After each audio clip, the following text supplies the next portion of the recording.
Hello everyone, welcome to Ignite Academy. This is Abhishek Mahale. मित्रांनो, आपण numerical डोसचा एक नवीन एपिसोड घेऊन आलो आहोत. इन्व्हायरमेंटल इंजिनिअरिंग या सब्जेक्टवर एपिसोड 6.1 आहे आणि आपल्याकडे इथे 10 न्यूमरिकल्स आहेत. आणि हे 10 न्यूमरिकल्स जे आहेत ते रिपीटेडली पुन्हा पुन्हा एक्झामला येतात. थोडे वेगळ्या प्रकारचे आहेत. बघा, काही तर स्टार्टिंगला सोपेच आहेत. एकाच पर्टिक्युलर टॉपिकवरती जितके प्रकारचे येतात ते सगळे घेऊन टाकलेले आहेत. बघा, first question. As per Bostron's formula for a city of population of 1 lakh, fire demand will be. तर इथे एक लक्षात ठेवा की जेवढे पण फॉर्म्युले आहेत या प्रकारशी रिलेटेड, तर ते आधी तुम्हाला मी दाखवून देतो. तुम्ही व्हिडिओ पॉज करून आधी स्वतः प्रयत्न करून उत्तर काढू शकता, नंतर व्हिडिओ पुढे बघू शकता. बिकॉज तुम्हाला समजलं पाहिजे की आपल्याला एखादा प्रश्न जमत आहे की नाही. तुम्ही डायरेक्टली मी जर सोल्युशन दिलं, डायरेक्टली तुम्ही सोल्युशन बघून घेतलं, तर मग तुमचं जो काही ब्रेन आहे तो वर्क नाही करणार. त्याच्यामुळे आधी स्वतःला टेस्ट करा की आपल्याला जमतंय का. बिकॉज मला हे माहिती आहे 100% की तुमचे फॉर्म्युले सगळे पाठ असतील. ओके, म्हणजे हे जे इक्वेशन्स आहेत हे सगळे पाठ असतील. काय की बस्टॉन्स फॉर्म्युला आहे, काहीतरी फायर डिमांडचा फॉर्म्युला आहे. ओके, फायर डिमांडचा फॉर्म्युला आहे, नॅशनल बोर्डचा फॉर्म्युला आहे, 3182 √P. बर्टॉन्स फॉर्म्युला आहे, बस्टॉन्स फॉर्म्युला आहे, फ्रीमॅन्स फॉर्म्युला आहे. एकामध्ये 3182 √P आहे, तो कुचलिंग्स फॉर्म्युला आहे. एकामध्ये 5663 आहे, तो बस्टॉन्स फॉर्म्युला आहे. 1136 आहे, तो फ्रीमॅन्स फॉर्म्युला आहे. बर्टॉन्स फॉर्म्युला आहे 900 √P. पण याच्यामध्ये जो पी असतो तो पी आपण टाकत असतो कशामध्ये? थाउजंड्स मध्ये. म्हणजे सपोज तुमच्याकडे पॉप्युलेशन इतकी आहे, पॉप्युलेशन आहे इतकी, जिथली 1 लाख. तर 1 लाख म्हणजे किती थाउजंड आले? तर 100,000 आले. 100,000 म्हणजेच काय आलं? 100K आलं. तर हे तुम्हाला यूज करावं लागतं. आता तुम्हाला चॉईस करायची आहे. बस्टॉन्स फॉर्म्युला आहे, तर बस्टॉन्स फॉर्म्युला मध्ये 3182 नाही येत. ओके, कारण हा फॉर्म्युला कसा आहे? Simply Buston's formula. As per Buston's formula, city of population, fire demand काय असेल? तर फायर डिमांड असेल तुमची, fire demand as per Buston's formula. कुठे आहे Buston's formula? 5663. Okay, so 5663 √P. आणि हा जो P आहे इन थाउजंड्स आहे. ओके, सो इथे 1 लाख दिसताय म्हणजे किती थाउजंड होतात? 1 2 3 100,000 होतात. बरोबर, 100,000 होतात. 3 झिरो काढले की तेवढे थाउजंड. सो बस इथे घ्यायचा 5663 √100. ओके, सो हे झाले तुमचे 100,000. सो बाहेर आलं तर 10 होऊन जाईल. 5663 आणि 1 शून्य, 10 होऊन जाईल ना. 100चा root 10. So 5663 litres per minute हे याचं युनिट आहे. Litres per unit. हे फॉर्म्युले डायरेक्ट पण विचारतात आणि हा न्यूमरिकल पण विचारू शकतात. So 5663 is the correct answer. बाकीचे पण इक्वेशन आहेत, जसं की नेक्स्ट बघा. नेक्स्ट वरती आपल्याला विचारलंय कुचलिंग्स फॉर्म्युलानुसार 169,000 आहे. बघा, 1 2 3 169,000. कुचलिंग्स फॉर्म्युला काय आहे? 3182 √P. ओके, 3182 डायरेक्ट दिसणारच नाही कारण इथे 100,000 नाही, आता 169,000 आहेत. Okay, this is Q. So 3182 into √169,000. So 169 13चा वर्ग आहे. सो 3182 इंटू 13 आला बाहेर. ठीक आहे, 3182 ला 13 ने गुणण्यापेक्षा 3182 गुणिले 10 + 3 असं लिहायचं. उत्तर येऊन जाईल तुमचं 3182 अधिक 326 8324 3132 5339. ओके, 3182 मध्ये 3182 झिरो. ठीक आहे, 3182 गुणिले 10, 3182 झिरो मध्ये 95 ऍड होईल, 95 46. तर बघा, 3182च्या खाली तर काही नाहीये. 3182 मध्ये 9000 जर ऍड केले तर 31 मध्ये 9 केले तर 40 व्हॅल्यू होऊन जाते. मग हे तर नाहीच आहे. 40च्या आसपास आन्सर असेल. हे खूपच पुढे गेलं, 57,000. ओके, 31,000ला आपण 32,000 पकडलं आणि याला जर 10,000 जरी पकडलं तर 42,000 उत्तर होतं. 48 तर होणार नाही. याचा अर्थ आन्सर तुमचं बी आहे. आणि तसं पण तुम्ही इथे 6 येतोय शेवटी. ओके, हा 0 आहे. बघा, तुम्ही केलं असतं तुम्हाला लगेच जमलं असतं की 13 आहे. हा 3 आणि जर याला 2 ला गुणलं तर 6 होतं उत्तर. इथे 6, इथं पण नाही, इथे पण एकाच ठिकाणी 6 आहे. So B is the correct answer आणि हा तुमचा फॉर्म्युला आहे. Okay, next. Regarding fire demand for cities having population of 169,000, the kiloliters of water required will be. किलोलिटर्स मध्ये वॉटर तुम्हाला काढायचं असेल तर तुमच्याकडे एकच फॉर्म्युला आहे किलोलिटर्स साठी, हा फॉर्म्युला. फायर डिमांड किलोलिटर्स मध्ये काढण्यासाठी हा फॉर्म्युला आहे. सो याच्यामध्ये सिंपल तुम्ही fire demand is equal to 100 root P म्हणणार आणि 100 इंटू पी जो आहे तो किती अगेन 169,000. 1 2 3 सोडले की हा झाला 1169. 1300. Okay, answer is 1300. संपला विषय. चलो next. Next is the fourth one.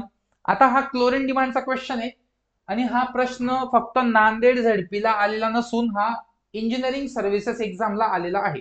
This question has been in the engineering services exam and thereafter it was simply copied in this exam.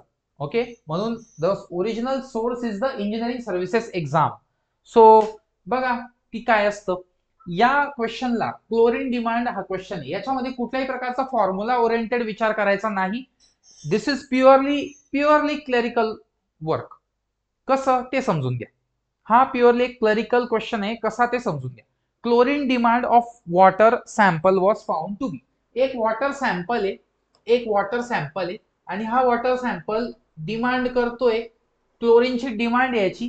तर याची जी डिमांड आहे ती किती आहे 0.2 मिलीग्रॅम पर लिटर. म्हणजे 1 लिटर ला 0.2 मिलीग्रॅम इतकी याची काय डिमांड आहे. बरोबर, इतकी याची डिमांड आहे. आता आपण याला सप्लाय किती द्यावा, मग याला आपण किती सप्लाय द्यावा so that he demand fulfil होईल. बरोबर आहे ना. क्लोरीन डिमांड ऑफ वॉटर का बरं असते, कारण आपल्याला वॉटरला काय करायचंय डिसइन्फेक्शन करायचंय, फ्युचर कंटॅमिनेशन आपल्याला रोखायचंय. पाणी आपण पिऊ तर आपल्याला आजारी नाही पडायचंय. देअरफॉर आपल्याला क्लोरीन तिकडे टाकायचंय. क्लोरीन टाकायचंय आपण कोणत्या फॉर्म मध्ये टाकतो, वेगवेगळे क्लोरिनेटिंग एजंट्स आहेत. ओके, त्याच्यातला एक आहे आपला ब्लिचिंग पावडर. मग ही जी ब्लिचिंग पावडर आहे ही टाकली तर 100% क्लोरीन मिळतो का, नाही. म्हणजे जर मी 1 किलोग्रॅम ब्लिचिंग पावडर टाकली तर त्यातलं फक्त 30% काय असणार आहे, क्लोरीन असणार आहे. म्हणजे bleaching powder containing 30% available chlorine. याचा अर्थ काय होतो की जर मी 1 किलोग्रॅम म्हणजे 1000 ग्रॅम जर मी ब्लिचिंग पावडर टाकली तर त्यातले फक्त 300 ग्रॅम क्लोरीन असणार आहे. ओके, सो सिंपल की जी सप्लाय आपली ती सप्लाय काय 30% available chlorine to be added to treat 1 litre of such water. म्हणजे थोडक्यात आता तुम्हाला टोटल क्लोरीन डिमांड किती आहे, total chlorine demand, total chlorine demand किती आहे, तर ही आहे तुमची total chlorine demand 0.2 milligrams per litre. Okay, एका लिटरला 0.2 मिलीग्रॅम. असं किती पाणी ट्रीट करायचंय 1 लिटर. याचा अर्थ गुणिले 1 लिटर. 1 लिटर पाण्याला तुम्हाला ट्रीट करायचंय, पण प्रत्येक 1 लिटर पाणी किती क्लोरीन मागतं 0.2 मिलीग्रॅम. सो आपल्याला टोटल किती क्लोरीन लागणार आहे, मग 0.2 मिलीग्रॅम इतकं क्लोरीन लागणार आहे.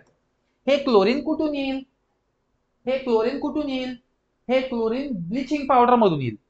बरोबर, मग ती ब्लिचिंग पावडर किती मिलीग्रॅम घ्यायची की इतकं मिळेल. थोडक्यात सपोज जर ब्लिचिंग पावडर एक्स असेल तर याच्यात 30% काय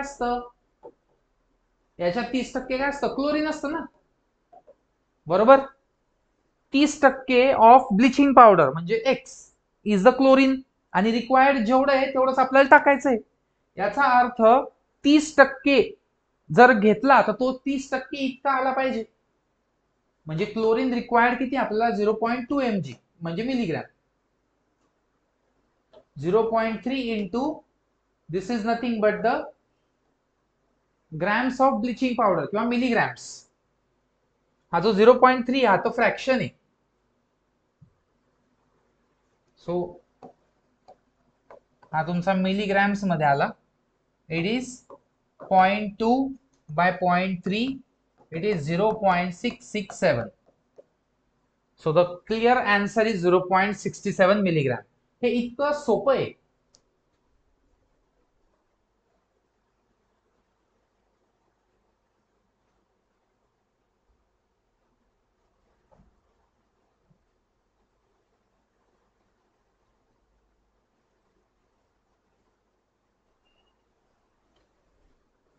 ओके, हे इतकं सोपं आहे की आपण सिम्पली हे काढतोय की जितकी ब्लिचिंग पावडर आपण यूज करतोय त्याच्या 0.3% म्हणजे 30% जी आहे तीच फक्त क्लोरीन येणार आहे, आणि तेवढी 30% देऊन तुम्हाला 0.2 mg इतका क्लोरीन पाहिजे. सो सिंपल तुम्ही काय करणार आहेत अशा केसमध्ये, जर तुम्हाला जर विचारलं तर तुम्ही काय करणार, सरळ सरळ जे तुम्हाला वॉटर सॅम्पल ची क्लोरीन डिमांड आहे, ही क्लोरीन डिमांड घ्या, ही क्लोरीन डिमांड घ्या आणि या क्लोरीन डिमांडला कशाने तरी डिवाइड करा. कशाने डिवाइड करा? 0.3 ने. म्हणजेच काय? पर्सेंटेज ऑफ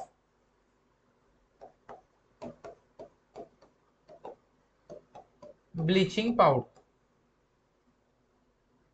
किंवा किती पर्सेंटेज अवेलेबल क्लोरीन असतं ते तुम्ही इथे टाका simply. Okay, and that will serve the purpose. So तुम्ही नीट समजून घ्या की कशा प्रकारे हा सॉल्व्ह केला आहे. सो बघा सोल्युशन इकडे दिलेलं आहे. Next is a certain waste has a BOD of 162 milligram per litre. एक वेस्ट आहे, त्या वेस्टची जी बीओडी आहे that is 162 milligram per litre, इतकी त्या वेस्टची बीओडी आहे. आणि जो फ्लो आहे म्हणजे डिस्चार्ज आहे तो किती आहे? 1000 इंटू 10⁻³ लिटर्स पर डे, इतका तो काय फ्लो. म्हणजे याचा अर्थ टोटल बीओडी जर तुम्ही काढायचं म्हटलं तर ते टोटल बीओडी किती निघेल? तर टोटल बीओडी तुम्ही काढू शकता. That total BOD is nothing but 162 milligram per litre multiply by 1000 into 10⁻³ liters per day, that is nothing but a total BOD of 162 into 10⁻⁶ milligrams per day. This much milligrams of BOD is present, total BOD. Okay, this is BOD total. This is the total BOD. आता त्यांनी विचारलं काय, ते म्हणताय की जो domestic sewage आहे, domestic sewage याची बीओडी आहे 80 ग्रॅम्स पर कॅपिटा पर डे, तर मग पॉप्युलेशन इक्विव्हॅलंट काय राहील? ओके, सो आपला जो प्रश्न आहे त्या प्रश्नाचा अर्थ समजून घ्या की पॉप्युलेशन इक्विव्हॅलंट विचारलाय. तर बेसिकली पॉप्युलेशन इक्विव्हॅलंट काय असतो ते समजून घ्या.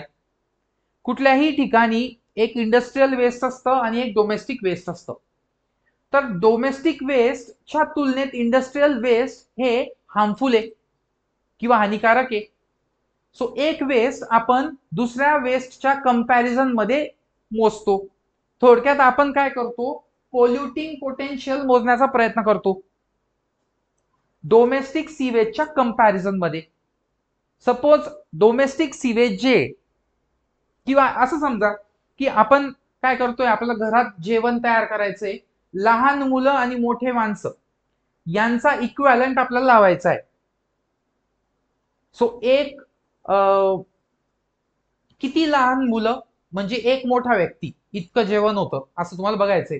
सो सपोज आपण कॅल्क्युलेशन केलं तर आपल्याला असं कळेल की 3 लहान मुलांचं जेवण म्हणजे एका मॅच्युअर व्यक्तीचं जेवण. सो तो पॉप्युलेशन इक्विव्हॅलंट जो होऊन जाईल तिथे, तो जो इक्विव्हॅलंट होऊन जाईल तो 3 होऊन जाईल. याचा सिंपल सोपा अर्थ इतकाच आहे की जे स्ट्रॉंग वेस्ट आहे, एखादं वेस्ट वॉटर असेल जनरली इंडस्ट्री मधलं, तर ते वेस्ट वॉटर डोमेस्टिकच्या तुलनेत किती पोल्युशन करण्याची ताकद ठेवतो, that is the population equivalent. It is usually applicable with the industrial waste. So population इक्विव्हॅलंटचा सिंपल जनरल फॉर्म्युला जो आहे तो आहे total BOD of waste water divide by BOD per capita म्हणजे पर हेड. एका माणसाची बीओडी इथं येते. आता आपल्याकडे एका माणसाची बीओडी तर नसते, आपल्याकडे ही या प्रकारची व्हॅल्यू असते 80 ग्रॅम्स पर हेड पर डे, टोटल माणसांची डिवाइड करून प्रत्येक दिवसाला एका माणसाची इतकी ग्रॅम.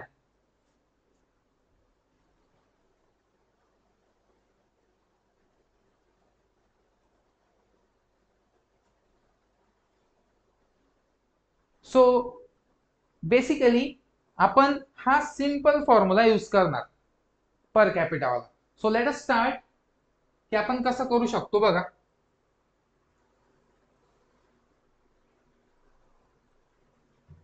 इथे आपल्याला सिंपल पॉप्युलेशन इक्विव्हॅलंट लिहायचं आहे. तर व्हॉट इज पॉप्युलेशन इक्विव्हॅलंट? वर कोणती बीओडी घ्यायची तुम्हाला? टोटल बीओडी घ्यायची. Okay, total BOD. आणि खाली जी बीओडी घ्यायची आहे that is per capita BOD.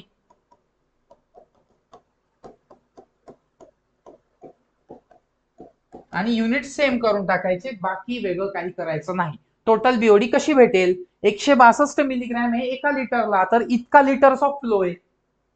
Okay ना. सो टोटल कसं काढलं आपण? 162 मिलीग्रॅम पर लिटर. आणि क्युमेक मध्ये फ्लो त्याला लिटर पर डे मध्ये करता येतो इझिली. तर टोटल बीओडी किती निघेल? तर 162 ओके मिलीग्रॅम्स पर लिटर. हे युनिट नीट लिहत चालायचे म्हणजे तुम्हाला कळेल काय करतोय आपण. मल्टिप्लाय काय करायचा? लिटर गायब करायचा आहे म्हणजे टोटल काढायचा आहे. तर तो झाला 1000 into 10³ litre per day. Okay. आणि मग याला फर्दर डिवाइड करणार पर कॅपिटा पर डे बीओडी ने, ती आहे 80 ग्रॅम. त्याला मिलीग्रॅम मध्ये करून घेऊ. So 80 into 10³ milligram per capita per day. So तुमचं उत्तर जे येईल ते बघा काय येतं. इट इज 10³ 10³ गेला, हा एक शून्य याच्या सोबत गेला. ओके, 4 गुणिले 2 4 गुणिले 25, 2 1 2 81. उत्तर येत आहे तुमचं 81 इंटू 25. इथे येतं डे डे कॅन्सल होतोय I think. Okay, litre litre cancel होतोय, मिलीग्रॅम मिलीग्रॅम कॅन्सल होतोय, फक्त कॅपिटा उरलं. ओके. सो याचं जर तुम्ही कॅल्क्युलेशन केलं तर 81 इंटू 25 हे उत्तर आहे तुमचं. 81 इंटू 25, तर तो 80 प्लस 1 इंटू 25 लिहिला तर पटकन होतो. 25 ऍड करायचा आहे किंवा 20 ने करू शकता तुम्ही. 81 इंटू 20 प्लस 5 असं करू शकता. उत्तर येऊन जाईल याचं गुणले 2 केला तर 1620 प्लस 81 इंटू 5 405. बरोबर आहे ना? 405 बरोबर. 1620 अधिक 405. 1620 मध्ये 405 ऍड केला तर 12960 होणार नाही. 1620 मध्ये 405 ऍड केला तर लास्टला 5 आला पाहिजे. 6 येणार नाही. आय थिंक 2025 उत्तर आहे. 1620 अधिक 405, हा 5 2 6 4 10 2 2025. So clear answer is C. C याचा क्लिअर आन्सर आहे. ओके. सो प्रॅक्टिस नीट करा, बरोबर कळेल की नेमकं आपण काय करतोय. ठीक आहे, हे तुमचं सोल्युशन जे पुस्तकांमध्ये दिलंय. अगेन वन मोर क्वेश्चन की the population equivalent of 1000 cumec per day. Population equivalent of इतका flow of waste water with BOD किती mg per litre at 50 gram per capita per day. आपल्याला विचारलंय पॉप्युलेशन इक्विव्हॅलंट. तो काय असतो? It is total BOD. Total BOD divide by काय? Per capita BOD. Per capita BOD. Okay. So what is the total BOD? It is calculated कसं? 200 milligram एका लिटरची BOD आहे. एका लिटरची बीओडी आहे 200 मिलीग्रॅम. तर मला सांगा 1000 क्युमेक म्हणजे किती लिटर होतात? 1000 इंटू 10³ लिटर्स पर डे इतका तो फ्लो आहे. हे झाले टोटल बीओडी. टोटल बीओडी काढता आली पाहिजे. फ्लो म्हणजे किती volume of water per day flow होतोय त्याला गुणिले करायचं पर लिटर बेसिसने. आधी तर तुमचा फ्लो लिटर मध्ये पाहिजे आणि मग तुम्ही मिलीग्रॅम पर लिटर या बीओडीच्या व्हॅल्यूला गुणिले करणार तर मिलीग्रॅम मध्ये बीओडी भेटेल. Total BOD suppose 5 milligram per litre इतक्या रेटने एका गटर मधून पाणी फ्लो होतंय. आणि तो गटरचा जो फ्लो आहे that flow is simply 2 litre per day किंवा 2 लिटर पर आवर. एका तासाला 2 लिटर पाणी असं होतंय. ठीक आहे. तर मग टोटल बीओडी किती झाली इथे? सरळ सरळ what is the total BOD? It is 5 दुने 10 litre litre cancel 10 milligram per hour. प्रत्येक तासाला 10 मिलीग्रॅम इतकी बायो केमिकल ऑक्सिजन डिमांड आहे. याला तुम्ही पर कॅपिटाने डिवाइड केलं की लगेच त्याचा पॉप्युलेशन इक्विव्हॅलंट भेटून जातो. सो तुम्हाला टोटल बीओडीच महत्वाची आहे, ती काढता आली पाहिजे. आणि पर कॅपिटा जी आहे ती किती आहे, 50 gram per capita per day. So इथे डिवाइडला काय करणार, 50 ग्रॅम आहे, वरती सगळ्या व्हॅल्यूज मिलीग्रॅमच्या आहेत. ओके, याचं जे युनिट आहे ते खाली घ्यायचं. सो 50 इंटू 10⁻³ झाला, तर तो ग्रॅमचा मिलीग्रॅम झाला. So milligram per capita per day. So याच्यातला litre litre cancel, milligram milligram cancel उरतो, फक्त डे डे कॅन्सल उरतो कॅपिटा. 10⁻³ गेला, 10⁻³ गेला, 0 गेला, 0 गेला, 5 1 गेला, 5 20 आणि 200 गुणिले 20 येतं 4000 capita. Okay, so population equivalent जो येतो तो ऍक्च्युअली युनिटलेस आहे, पण कॅपिटा मध्ये पण आपण मोजू शकतो. Unitless quantity suppose it is 4000. चलो नेक्स्ट, पॉप्युलेशन इक्विव्हॅलंट भेटला आपल्याला 4000. The mixed liquor suspended solids, यालाच बोलतात MLSS. Concentration in the basin of aeration system is इतकं 1000 mg पर लिटर, हे MLSS आहे. ओके, म्हणजे MLSS जे आहे that is nothing but 1000 milligrams per litre, mg per litre. Okay, आणि sludge volume जो आहे after settling, volume of sludge after settling, that volume of sludge is equal to how much, 200 ml, 200 ml per litre. म्हणजे जो sludge volume आहे तो 1 लिटरच्या graduated cylinder मध्ये जर सेटलिंग केली, म्हणजे 1000 ml पाणी सेटल करू दिलं, तर तिथे 200 ml स्लज सेटल होतो. तर what is the sludge volume index, असं त्यांनी विचारलंय. तर स्लज व्हॉल्यूम इंडेक्सचा सिंपल मिनिंग आधी समजून घ्या, नंतर आपण प्रॉब्लेम सॉल्व्ह करू. Sludge volume index represents the volume in millilitres occupied by 1 gram of sludge after 30 minutes of settling. 30 minute settling केल्यावर 1 ग्रॅम स्लज जी आहे त्याने किती व्हॉल्यूम ऑक्युपाय केला, that is called as a sludge volume index. 30 minute settling याचा अर्थ काय, वेळ दिला जातोय. वेळ का दिला जातोय, प्रॉपरली इफिशियंटली त्याला सेटल होण्यासाठी वेळ दिला जातोय.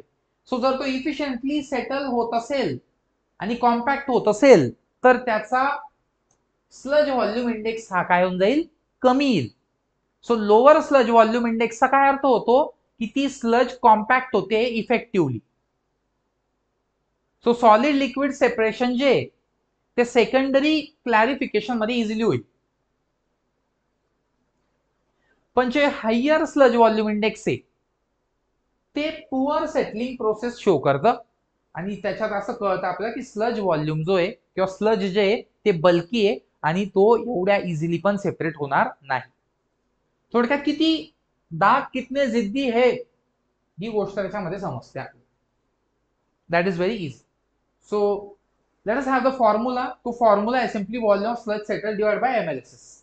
ठीक है, जो वॉल्यूम ऑफ स्लज है, वॉल्यूम ऑफ स्लज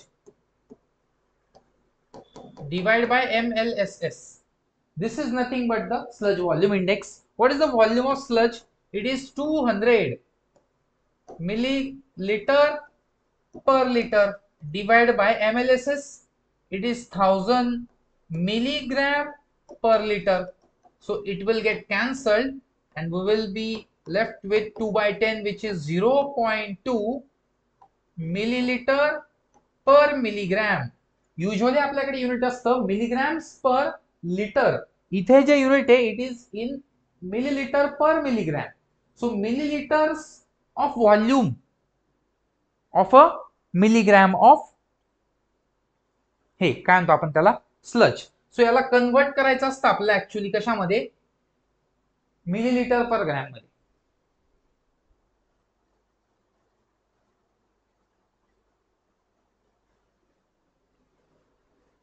सो आपल्याला काय करायचं असतं, याला कन्वर्ट करायचं असतं मिलीलिटर पर ग्रॅम मध्ये. सो आपण याला कन्वर्ट करू शकतो 0.2 मिलीलिटर. 1 मिलीग्रॅम इज 10⁻³ ग्रॅम वरती गेला तर तो होऊन जाईल 200 ml per gram. So the correct answer is 200 ml per gram. तसं पण बाकीचे उत्तर लगेच तुम्ही चूज करू शकले असते. Okay,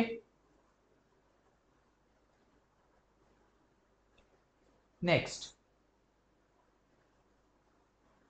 one more question related to this sludge. No, the next question is different one. Theoretical oxygen demand of 300 mg per liter glucose solution. So this is a tougher numerical, but we will try to solve it. सगळ्यात पहिले तर एक लक्षात घ्या की जे glucose solution आहे याला ऑक्सिजन लागतं, तर ती रिएक्शन जी ती तुम्हाला आधी माहित पाहिजे. That reaction is what? Glucose. What is glucose? It is C6H12O6. This is glucose. C6H12O6. याच्यामध्ये म्हणजे याला 6 moles of oxygen लागतो. Okay, 6 moles of oxygen is required. It is the oxygen demand of glucose, which gives us, इथून लक्षात घ्या, carbon dioxide and वॉटरचा molecule मिळतो आपल्याला. पण किती किती मॉलिक्यूल बघा. इथले जे आहे कार्बन डायऑक्साइड तो CO2 आहे. Carbon dioxide CO2. इथे C6 आहेत आणि O पण काय आहेत? 6 आहेत. C6 आहेत, O6 आहेत, किंवा C6 आहेत, O6 आहेत, किंवा O12 आहेत इथे. बरोबर, इथे O12 आहेत किंवा O6 आहे, काही पण करा तुम्ही. आता टोटल जर केलं गेलं तर तिथे C आणि O हे 6 आहेत. सो इथे 6O2 मिळू शकतो. इथे जर म्हटलं तुम्ही 6O2 आणि 6C, सो CO2 होऊन जातो. 1 C 2 O हा झाला CO2. असे 6 मॉलिक्युल्स मिळाले म्हणजे 6 moles of CO2 plus 6 moles of H2O. 6 moles of H2O. कसं? हे बघा, 6 × 2 12 होतो. 6 × 2 12 12H आणि 6 × O 6O. ठीक आहे, सो एक हा भेटला. आता तुम्हाला काय करायचंय, याचा जर तुम्हाला थेरॉटिकल ऑक्सिजन डिमांड काढायची असेल तर तुम्हाला सिम्पली याचं टोटल ग्रॅम्स मध्ये किती वेट आहे ते काढावं लागेल. तर तुम्हाला याचं मॉलिक्युलर वेट वरून जावं लागेल. आता मॉलिक्युलर वेट जर तुम्ही बघितलं तर कार्बनचं किती असतं, इथे आपण लिहून घेऊ. कार्बनचं किती असतं? कार्बन 12 असतो. हायड्रोजनचं किती असतं? 1 असतं. ऑक्सिजनचं किती असतं? 16 असतं. सो त्या हिशोबाने याचं वजन किती येतं बघा. इंटू 6 केलं तर किती येईल? 72. इंटू किती मॉलिक्युल आहेत? 12. हे येईल 12. आणि इंटू 16 किती आहेत? 6. ते होऊन जाईल 96. आन्सर काय येऊन जाईल याचं? 6 4 10, 8 आणि 1 9, 9 9 18, 180 ग्रॅम. सो हे किती आलं? 180 ग्रॅम आलं. त्याच प्रकारे 6O2 म्हणजे किती येतो? 6O2 चं जे वजन आहे ते किती येईल? 6 इंटू 16 इंटू 2. ओके, 96 गुणिले 2 182. बरोबर, 192 होतो का? 96 इंटू 2 7 12 18 19 192, 192 ग्रॅम. सो बेसिकली हे वजन किती आलं? 192 ग्रॅम आलं.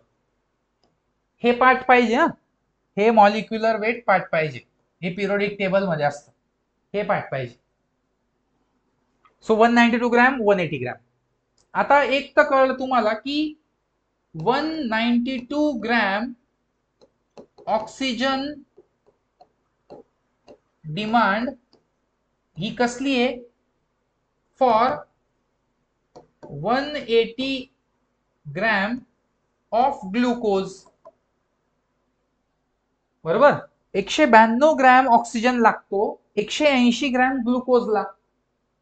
तर सिंपल गोष्ट आहे की 300 मिलीग्रॅम म्हणजे 300 मिलीग्रॅम ग्लुकोजला x मिलीग्रॅम ऑक्सिजन लागेल. युनिट कन्व्हर्जन मध्ये मी तुम्हाला नेत पण नाही, ह्या दोघांचे युनिट सेम ते ह्या दोघांचे युनिट सेम. 1 तर 4 इंच सेम पण करू शकता तुम्ही. इथे 300 मिलीग्रॅमचं काय करावं लागेल, ग्रॅम मध्ये करावं लागेल, ते होऊन जाईल 0.3 ग्रॅम्स पर लिटर. हे पण तुम्ही यूज करू शकता. ओके, 300 मिलीग्रॅम पर लिटर येते, तर तुम्ही याला 0.3 ग्रॅम्स पण करू शकता. सो इथे बघा 192 ग्रॅम साठी 180 ग्रॅम, 180 ग्रॅम ग्लुकोजला 192 ग्रॅम ऑक्सिजन लागतं, तर 300 मिलीग्रॅम ग्लुकोजला किती मिलीग्रॅम ऑक्सिजन लागेल. तुम्ही सरळ सरळ तिरकस गुणाकार करा. 192 into 300 divide by 180 equal to X, आणि हा एक्स जो आहे it is theoretical oxygen demand. So कसं होणार ते, सिंपल एकदम, 6 इंटू 5, 6 इंटू 3, ओके, 3 1 3 6 18 होता, 3 2 62 इंटू 5 होता, किती होतात ते, 62 into 5, yes 62 into 5, 5 to 10, 30 plus 1,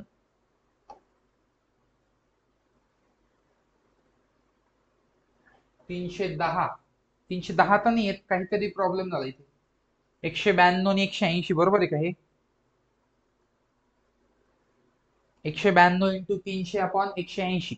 बघा बरं, चेक करा सोल्युशन आपलं. 192 याला जर आपण भाग दिला, cancel, 6 into 5, 6 into 3,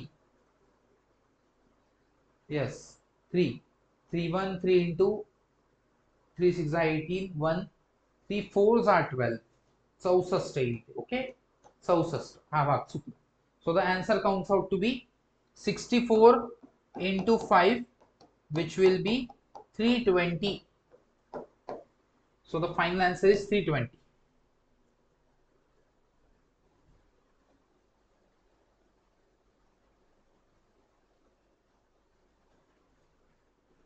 Okay, so the final answer is 320. So इतक्या स्टेप्स आहेत त्याच्यामध्ये, बऱ्याच. केमिकल फॉर्म्युला आणि रिॲक्शन, आधी रिॲक्शन लिहायची असते, मग तुम्ही केमिकल फॉर्म्युला लिहू शकता. 1 मोल ऑफ ग्लुकोज वगैरे वगैरे वाचणार. इथे तुम्हाला हे समजून जाईल की मॉलिक्युलर वेट जे ते टोटल ऑक्सिजनचं मॉलिक्युलर वेट नुसार 192 ग्रॅम ऑक्सिजन आहे आणि 180 ग्रॅम हा काय तुमचा ग्लुकोज आहे. तर तुम्ही तेच काढलं की इतका 1.0667 grams of oxygen is required, जो की हा रेशो घेतला आपण. ओके, आपण थोडं स्किप केलं आणि शॉर्ट मध्ये सांगितलं मी तुम्हाला, त्याच्यानंतर त्यांनी गुणिले करून ते 320 मिलीग्रॅम पर लिटर ही व्हॅल्यू काढली. ठीक आहे, सो तुम्ही कसंही करू शकता, बट आय थिंक मी जे सांगितलं ते थोडं इझी आहे. आता याच्यात पण मी तुम्हाला एकदम इझी कन्सेप्ट सांगणार, याच्यात बरंच काही काही आहे. ठीक आहे, बघा हे असं याचं सोल्युशन आहे, reduction in the volume of sludge. एक समजून घ्या की तुमच्याकडे जर इतकं जर काय असेल, स्लज असेल, स्लज, तर हा इनिशियल व्हॉल्यूम आहे त्याचा. ओके, थिकनिंग झाल्यावर याचा व्हॉल्यूम काय होतो, रिड्यूस होतो आणि फक्त इतका राहून जातो. बरोबर, याचा व्हॉल्यूम रिड्यूस होतो. पण जो व्हॉल्यूम रिड्यूस होतो तो लिक्विडचा होत नाही, तो कोणाचा होतो, सॉलिड्सचा रिड्यूस होतो. म्हणून जे अमाऊंट ऑफ सॉलिड्स आहे पर युनिट स्लज ते ऑलवेज वाढतं आफ्टर थिकनिंग, म्हणजे पर्सेंटेज जी आहे ते वाढत जाते. सो असा क्वेश्चन आला तर तुम्हाला मी सिंपल सोल्युशन सांगतोय, जास्त किचकट मध्ये जाऊ नका, एकदम शॉर्ट ट्रिक सांगतो. काय करायचं, पहिले बिफोर कंडिशन लिहायची. बिफोर कंडिशन काय तुमची, 100% 99% काय आहे, पाणी आहे. तर सॉलिड्स किती आहेत, सॉलिड्स किती आहेत बिफोर, 1%, 1%. आफ्टर किती आहे, आफ्टर किती आहेत, 100 मायनस 96%, विच इज 4%. म्हणजे सॉलिड्स आधी 1% आहेत आणि नंतर किती आहे, नंतर आहे 4%. Okay, so volume reduces, therefore volume reduces to 1/4, that is equal to 25% Thus reduction is 75%. एकदम इझी आन्सर आहे, किती का क्वेश्चन सॉल्व्ह करत नाही. 75% उत्तर. याला जर तुम्ही डिटेल बघितलं तर 2 पानं भरतील याचं प्रूफ करायला. प्लस हा पण तुम्ही एक आहे गोष्ट, हे बघा हा फॉर्म्युला काय आहे तो काय माहिती कसं करतात काय करतात, पण कॅल्क्युलेशन करतात. सो सरळ तुम्ही काय करायचं, जे पर्सेंटेज तुम्हाला दिलंय फ्रेश स्लजचं, that is this 99%. Moisture content आहे 99%, म्हणजे सॉलिड्स किती, सॉलिड्स आले 1%. आणि आफ्टरवर्ड्स आफ्टर थिकनिंग जे मॉइश्चर आहे ते 96%, म्हणजे मग सॉलिड्स किती आहे 4%. ओके, सो डायरेक्ट बघायचं, डायरेक्ट सांगतोय मी की रिड्युसेस बाय 1 - 1/4, म्हणजेच 3/4 into 100. So it becomes 75%. किंवा reduces to 1/4, reduces to 1/4. Similarly next लगेच सॉल्व करू आपण. आफ्टर आणि बिफोर ची कन्सेप्ट यूज करायची, बाकी काही. ओके, आफ्टर आणि बिफोर ची कन्सेप्ट यूज करायची. बघा, if moisture content of sludge is reduced from, आधी इनिशियली किती आहे 98%, म्हणजे सॉलिड्स किती 2%. नंतर किती आहे 96, म्हणजे सॉलिड्स किती 4%. सो रिडक्शन किती होणार आहे 1 मायनस सिंपली काय बिफोर सॉलिड्स खाली आफ्टर सॉलिड्स आणि मल्टिप्लाय बाय 100%. ओके, सो इथे 1 मायनस बिफोर सॉलिड्स किती आहेत 2%, आफ्टर सॉलिड्स किती आहेत 4%, गुणिले काय 100%. सो रिडक्शन बाय किती पर्सेंट आलं 2/4 0.5 50%. याच्यापेक्षा सोपं ट्रिक काही नाही राहू शकत. This is just a trick. This is a trick की तुम्ही काय करायचं. सपोज अजून एक तुम्हाला देतो मी क्वेश्चन, 11th नंबरचा क्वेश्चन.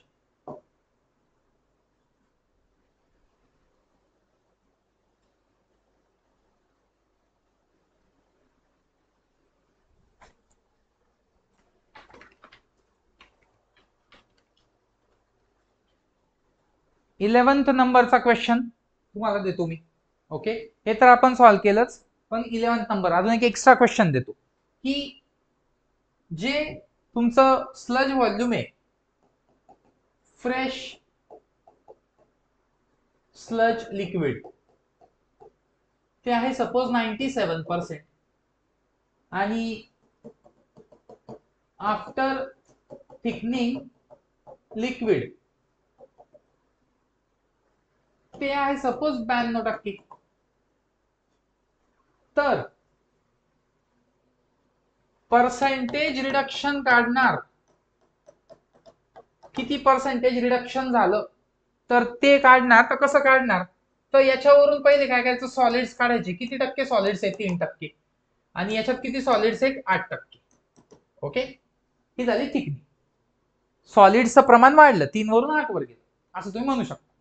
आता आता काय होणार आहे, रिडक्शन कसं काढतात, एक लिहिला, आधी जे होतं ते लिहिलं, नंतर जे होतं ते लिहिलं, आणि गुणिले 100% करून दिलं. बस आन्सर काय येईल 5/8 इंटू 100%. सो हे किती टक्के झालं 2 × 4 2 × 50 5/4 इंटू 50 2 × 4 किंवा 5 ला 8 ने भागून द्या, सरळ सरळ गुणिले 100 करून द्या.